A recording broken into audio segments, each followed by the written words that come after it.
3-step program to hitting the driver further. Hit it closer to the green. Hit more greens. Shoot lower scores. Every golf article almost ever written is about hitting it further or not slicing the golf ball. Both of which are kind of important to the masses largely, but I want you to understand one thing before we dive into this today. Your golf learning curve is unique to you. The things you need to do to play better golf aren't necessarily the things I need to do to play better golf, or the players in your group need to do to play better golf. But there are commonalities amongst learning curves and amongst what great players do. And we're going to break those down and talk about them today. My name is Tim Connor. I am the host of this podcast. This is my area to just let it air out, to say all the things I get to learn, do, see, and be a part of. My career has been helping golfers with their golf game. Let's talk about how to hit the driver further, straighter, to know where it's going, and to really level up your driving game. Now, one thing I want to say quickly is there's no such thing as a quick fix in golf. Whether you have the right advice or the wrong advice, or you're trying to implement change, that change will take time regardless of who you are. So be committed to the process. Plan your work your plan, do the little stuff every day that adds up to the big stuff over time, all right? No quick fixes here, no bullshit. This is real, honest golf stuff. Number 1, if we want to hit our driver long, far, deep, launch bombs, Phil Mickelson style, we need to have a functional path to the golf ball. That means 2 things, and I'll throw in a bonus third. 1, it means that your driver, you're hitting it near the middle of the club face. If you're watching this on YouTube, I hope some of you are, most of you are, the middle of the club face with your driver is right here. It's actually slightly above the horizontal center. That's the middle. And if we're to miss, we want to miss slightly towards the toe. We don't want to miss towards the heel because it's much more penalizing to hit it in the heel than the toe. So we want to have centeredness of contact. I'm going to say a 50-cent piece is a good starting point, or maybe an 1.5 inch diameter circle. If you're keeping it within an 1.5 inch diameter, you're doing pretty good. But it could always be better, but that is like a standard to strive towards. Okay, so centeredness of hit, very important. After centeredness of hit, we got to be launching the ball, and launching the ball means our driver is swinging up to it. We're not swinging down on the golf ball. That will never maximize your distance. And I'm going to probably have a couple people that'll send me an email or comment and say, well, you can hit down on the ball. There are good players that do. That's true. There's a caveat to this. If you have a lot of swing speed, you can swing down with the driver just a little bit, like a degree or 2. But the caveat here is if you wanted to hit it your furthest, you can't be swinging down on the golf ball. All the longest drivers swing up on the golf ball. So as part of having a functional path or approach to how you hit, we want that driver working on the upswing. And it depends on your swing speed.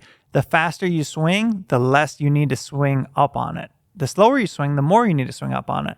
But a good range for most of us is a couple degrees up to as much as almost double digits up on the golf ball if you're on the slower end of that scale.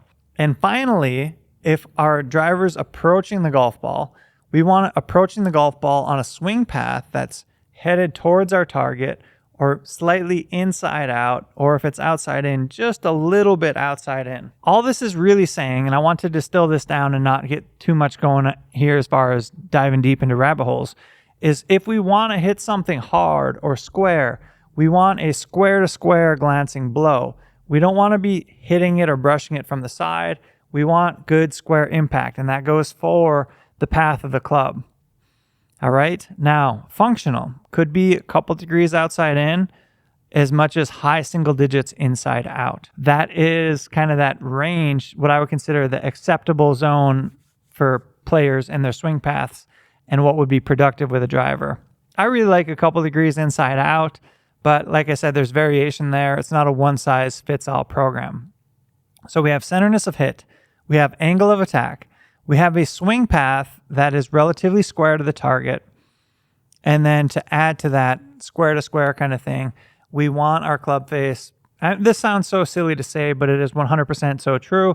We want our club face relatively square at the hit. We can't get that glancing blow.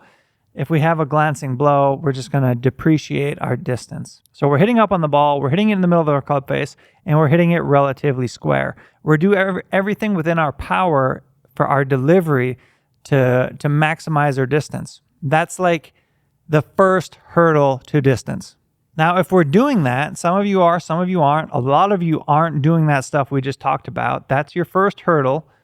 The next thing is to start to develop your top end club head speed. Because you can deliver the club effectively, now you can really start to layer in speed productively. If you're slashing across the golf ball, adding speed to your golf swing is not productive, or what I would consider a productive use of time, because you have to have an effective delivery anyway to max out your distance. So now that we can train our speed, our top end speed, the first most important ingredient is how much your body turns. Your body turning, your swing length are top two ingredients in creating club head speed. So turning more equals more speed for layman's terms.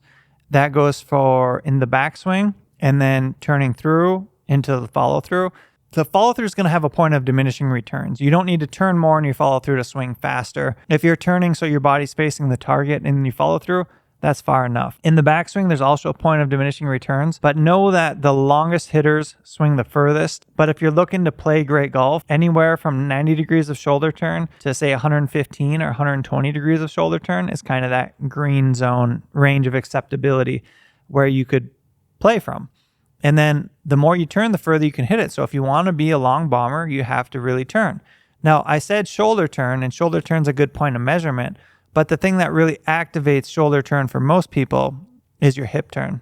Your hips are very much the gear, the center gear of your golf swing, okay? If you can imagine, everything that the hips do, say 1 mile an hour or 2 miles an hour at the hips, is going to affect everything at the furthest point of the circle much, much more. So if your hips are turning a little bit faster, the club head's going to be swinging a lot faster. Just as a sprocket would work on a bicycle wheel or that kind of thing. The faster the inside turns, the outside is turning considerably faster. So your hips are the center of your golf swing. And the more we turn our hips, the faster we turn our hips, the more capacity we have to add swing speed. I'm talking about turning more, but I haven't really talked about how to turn more. So the easiest way to do this is to stand tall. Okay, stand tall all the way. Feet together, toes flared out 10 degrees, heels almost together, and just turn laterally. Turn your shoulders and your hips laterally and see how far you can turn everything. That's a great way to figure out how much you can turn.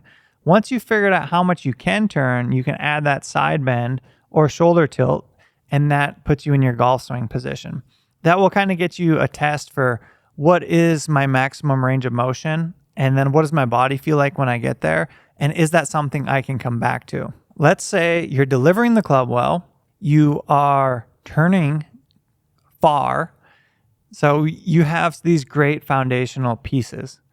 The final thing we can do once we've done that, and I would say is part of the kind of the main core of things that are creating our speed, is we can train our top end speed. We can practice turning more, turning faster, and swinging our club faster.